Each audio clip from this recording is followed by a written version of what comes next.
오늘 본문은 여섯째 나팔 심판에 관한 내용입니다. 여섯째 천사가 나팔을 불자 하나님 앞 금제단 네 뿔에서 한 음성이 납니다. 금제단이란 성소의 향단을 말하는 것입니다. 이 금제단 곧 분향단은 기도와 깊은 연관이 있고 일곱인 심판에서 성도들의 기도와 연관해서 언급되었습니다. 여섯째 나팔 심판에서 금제단이 언급되고 있는 것은 그 성도들의 기도에 대한 응답으로 하나님의 심판이 펼쳐지고 있음을 암시해 줍니다. 금제단에서 나오는 음성은 큰 강 유브라데에 결박한 네 천사를 놓아주라는 음성이었습니다. 이 악한 네 천사가 결박당했다가 노임을 받았다는 강은 유브라데 강인데, 이 강은 구약 이스라엘이나 계시록이 쓰여진 당시에 로마 제국의 국경선 역할을 하는 강이었습니다. 구약의 이스라엘 역사에서 북방의 적들이 이스라엘을 침공하려면 유브라데 강을 건너야 했습니다. 그리고 로마 제국 시대에는 유브라데 강 건너편에 강력한 파르티아 제국이 있어서 유브라데 강을 건너 로마 제국을 침공하곤 했습니다. 그런 맥락에서 이 유브라데 강은 군대 침략이라는 상징을 가지고 있습니다. 다시 말하면 유브라데 강은 전쟁과 깊은 연관이 있는 강입니다. 그러므로 네 천사가 유브라데 강에서 결박당했다가 노임을 받았다는 것은 이 네 천사가 전쟁을 일으키는 자들이라는 것을 알려줍니다. 이 네 천사가 전쟁과 연관되었음은 16절부터 19절에 잘 나옵니다. 거기 보면 2만만의 마병대가 나옵니다. 마병대란 기병대나 전차부대인데 2만만이란 2만 곱하기 만을 말하는 것으로서 2억의 마병대라는 뜻입니다. 숫자가 꼭 2억이라는 의미보다는 엄청나게 많은 숫자를 상징하는 것입니다. 앞서 유브라데 강에서 결박이 풀린 네 천사는 사람 3분의 1을 죽이기로 준비된 천사들입니다. 그 네 천사가 사람 3분의 1을 죽이는 것이 가능한 것은 2억이나 되는 엄청난 수의 마병대를 이끌기 때문입니다. 그런데 이 마병대는 일반적인 마병대가 아닌 사탄적인 마병대입니다. 앞서 다섯째인 심판에서 봤던 무저갱에서 나오는 황충, 곧 귀신들의 군대는 철 호심경을 입고 있었는데, 마병대의 말들은 불빛과 자줏빛과 유황빛 호심경을 입고 있습니다. 이 호심경의 색깔은 말들의 입에서 나오는 불과 연기와 유황의 재앙과 연관된 것인데, 호심경을 입고 있다는 그 점에서 황충과 유사한 점이 있습니다. 또 황충이 사자의 이빨 같은 것을 가지고 있었듯이 마병대 말들의 머리도 사자 머리 같습니다. 사자 머리 같다는 것은 힘과 잔인함을 보여주는데, 황충과 사자라는 공통점을 가지고 있는 겁니다. 19절에 보면 이 말들의 힘은 입과 꼬리에 있다고 합니다. 입에 있는 힘은 18절에 있는 것처럼 말들의 입에서 나오는 불과 연기와 유황을 말하는 겁니다. 그리고 꼬리에 있는 힘은, 말의 꼬리는 뱀 같고 꼬리에 머리가 있다는 말에 반영되어 있습니다. 이 말들의 꼬리는 머리를 가지고 있는 뱀과 같습니다. 말들의 꼬리가 머리를 가진 뱀과 같다는 것은 뒤로도 살상하는 능력이 있다라는 것을 뜻합니다. 황충은 꼬리에 권세가 있었는데, 이 마병대의 말들은 꼬리와 더불어 입에도 살상하는 능력이 있습니다. 이 마병대는 입과 꼬리, 앞과 뒤로 살상하는 능력이 있는 군대로 다섯 번째 나팔대에 나온 황충 때보다 훨씬 더 강력한 군대인 것입니다. 아울러 마병대의 꼬리가 뱀이라는 이 상징은 마병대의 사탄적인 성격을 암시해 줍니다. 이런 표현들을 보면 이 마병대는 일반적인 마병대가 아니라는 겁니다. 악한 천사가 이끌고 있는 사탄적인 마병대입니다. 그런데 다섯째 나팔의 황충보다 훨씬 더 강력한 존재들입니다. 다섯째 나팔의 황충들은 사람을 괴롭히기만 했는데 이 2억의 마병대는 훨씬 더 강력해서 사람 3분의 1을 죽이는 겁니다. 특히 이 마병대가 사람 3분의 1을 죽이는 것은 말들의 입에서 나오는 불과 연기와 유황으로 인한 것입니다. 이 불과 유황과 연기는 사람들을 죽이는 전쟁 무기의 특성을 나타내는 것으로 볼 수가 있겠습니다. 그렇게 볼 때 여섯째 나팔 심판은 악한 영들이 조장하는 전쟁으로 인해서 수많은 사람들이 죽는 것을 의미한다고 말할 수 있겠습니다. 다시 말하면 악한 영들이 이 땅에 심각한 전쟁을 조장하고 주도하면서 무수한 인명이 살상당하는 그런 심판이 임하는 겁니다. 그것이 여섯째 나팔 심판입니다. 하나님은 악령들의 활동을 허락하시면서 말세에 거대한 전쟁을 통한 심판을 이 땅에 내리시는 겁니다. 이 심판은 본질상 타락한 세상, 불신 세상에 떨어지는 심판인데 이 여섯째 나팔 심판에 대한 사람들의 반응이 오늘 본문 20절, 21절에 나옵니다. 20절, 21절 말씀을 여러분이 한번 읽어보십시오. 20절, 21절 읽습니다.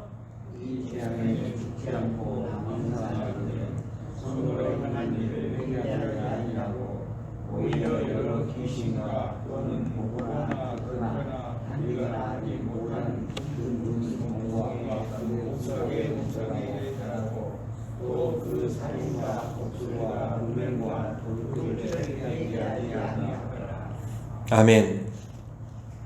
무서운 심판을 당하고 있는 이 세상 사람들의 반응은 한마디로 말하면 회개하지 않는다는 겁니다. 이들은 강도가 더해지는 하나님의 심판에도 불구하고 회개하지 않습니다. 그들은 강력한 심판을 받으면서도 하나님 섬기기를 거부하고 계속해서 우상을 숭배합니다. 그리고 사람들을 향해서도 살인, 음행, 도적질을 행하고 복수를 행합니다. 심판받으면서도 오히려 더욱더 하나님을 부인하고 대적하는 길로 계속해서 나아가는 것입니다. 이것은 사람들의 완화감을 보여주며 동시에 사람의 죄성이 얼마나 심각한지를 보여줍니다. 이렇게 여섯째 나팔 심판이 마무리가 되는데 우리는 여섯째 나팔 심판을 통해서 두 가지를 배우게 됩니다. 하나는 하나님의 공의로운 심판이 무섭다는 겁니다. 우리가 계속해서 보고 있는 일곱 인 심판 그리고 일곱 나팔 심판은 타락한 세상, 하나님을 대적하는 세상에 내려지는 심판입니다. 죄에 대한 심판은 재림의 날에만 있는 것이 아닙니다. 재림의 날에 있게 되는 심판은 최후 심판, 최종적인 심판입니다. 그런데 그 최후 심판 이전에도 이 땅에는 계속해서 하나님의 심판이 내려지고 있다는 겁니다. 일곱 인, 일곱 나팔, 그리고 앞으로 우리가 보게 될 일곱 대접 심판은 모두 다 그 심판을 보여주고 있는 겁니다. 우리가 이미 여러 번의 심판을 봤습니다만 그 심판은 다 무섭고 끔찍합니다. 오늘 본문의 여섯째 나팔 심판도 거대한 전쟁으로 인해서 수많은 사람들이 죽어나가는 무서운 심판입니다. 우리는 이런 심판을 보면서 죄에 대한 하나님의 공의가 얼마나 엄격하게 집행되는지를 알아야 합니다. 여호와 하나님은 결코 죄를 간과하지 않으십니다. 반드시 죄에 대하여 엄히 심판하십니다. 재림의 날에만 심판하시는 것이 아니라 현재 세상이 진행되는 역사 가운데서도 계속해서 심판을 하십니다. 죄 가운데 있으면 심판을 역사 가운데 받게 되고 마지막 재림의 날에도 최후 심판을 또 받게 되는 겁니다. 우리 이것을 알고 죄에 대한 형벌을 두려워해야 되겠고 죄를 경계하며 미워할 수 있어야 하겠습니다. 아울러 그리스도의 십자가로 인하여서 죄에 대한 모든 형벌을 면제받고 구원받은 것이 얼마나 감사한 일인지도 잘 알아야 하겠습니다. 이와 같은 죄에 대한 하나님의 엄격한 공의를 잘 기억하면서 죄를 경계하시길 바라고 동시에 구원받은 우리 우리에게 내려진 그 은혜로 인하여서 감사할 수 있기를 바랍니다. 또 하나 알아야 될 것은 인간의 죄성이 너무나 심각하다는 겁니다. 우리가 좀 전에 20절, 21절 말씀을 읽었습니다. 그 말씀에서 보는 것처럼 타락하여 부패한 인간은 심판을 받으면서도 돌이키지를 않습니다. 회개하지 않고 오히려 더욱 하나님을 대적하는 길로 나아갑니다. 이 모습은 사람들이 참으로 심판받을 수밖에 없는 존재라는 것을 여실히 보여줍니다. 심판하시는 하나님이 너무한 것이 아닙니다. 전혀 돌이킬 줄 모르는 죄악된 인간이 너무한 것입니다. 이 완악한 인간의 심령은 성령의 역사를 통해서만 부드러워집니다. 사람은 성령의 역사 없이는 절대로 회개하지 않습니다. 타락한 인간은 성령이 일해 주시지 않으면 아무리 무서운 심판이 임하고 아무리 혹독한 징벌이 떨어진다 하더라도 또 아무리 심각한 고통 가운데 있다 하더라도 회개하지 않습니다. 오히려 심판과 징벌, 고통 속에서 더욱더 반역적인 모습으로 나갈 뿐입니다. 인간의 본성이 그러야 합니다. 그렇게 봤을 때 오늘 우리가 회개하여 예수 그리스도를 믿은 것은 성령께서 우리 안에서 일해 주셨기 때문입니다. 다른 사람보다 우리의 심령이 뭔가 더 좋아서 다른 사람보다 죄에 대한 민감함이 더 있어서 내가 회개하고 예수 믿은 게 아니라는 겁니다. 우리의 본성은 심히 완악하고 패역합니다. 아무리 무서운 심판이 떨어져도 절대로 돌이키지 않고 오히려 더욱더 반역의 모습으로 나아가는 그런 본성을 우리가 가지고 있습니다. 그런데 내가 회개하여 예수를 믿었다면 내 안에서 하나님의 성령께서 강력하게 일해 주신 결과라는 겁니다. 이것을 잘 아시고 내 안에서 일해 주신 은혜의 성령의 사역에 대하여서 또한 감사할 수 있기를 바랍니다. 더불어 불신자들을 위해서 기도할 때도 성령의 역사하심을 위하여 간절히 기도할 수 있어야 하겠습니다. 성령께서 일해 주셔야지만 믿지 않는 심령들은 회개하고 예수를 믿을 수가 있습니다.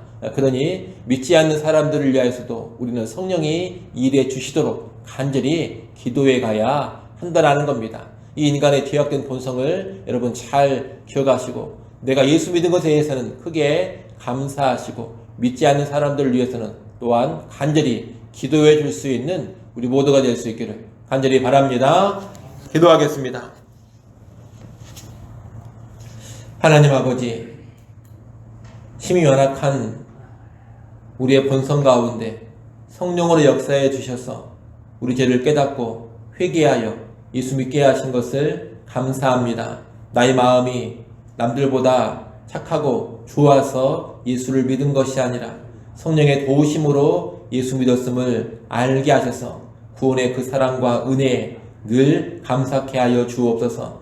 또한 우리 주변에 믿지 않는 수많은 사람들을 위해서도 우리가 기도하기를 원합니다. 성령이 일해 주시도록 성령이 역사하시도록 불신자들을 위하여서도 간절히 기도하는 주의 백성들이 되게 하여 주시옵소서. 죄에 대하여 엄격한 공의로 심판을 집행하시는 그 하나님도 우리가 분명히 알게 하시고 공의로운 하나님 앞에서 죄를 두려워할 줄 알게 하시고 또한 구원받은 그 사건에 대하여서 크게 감격하는 주의 백성들이 되게 하여 주시옵소서.